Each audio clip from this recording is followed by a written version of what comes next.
Hello everyone, welcome back to our Facebook page. Divide the hairs into two parts and make the plaits. Fix them on the alternative sides. Tie it properly like this and your hairstyle is ready.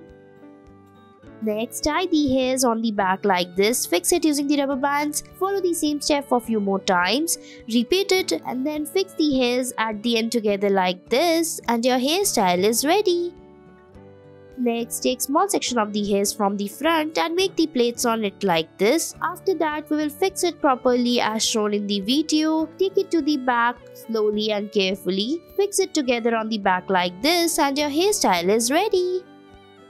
Next, tie the ponytail on the half hairs and then rotate it like this. After that, divide it into two parts. Make the plaits on each part. Now join them together on the back and your hairstyle will be ready. I hope you liked it. Next, take the hairs from the sides, tie it like this and then fix the hairs together. After that, we will follow the same step for a few more times. Tie the hairs and fix it using the hair clutch and it's ready.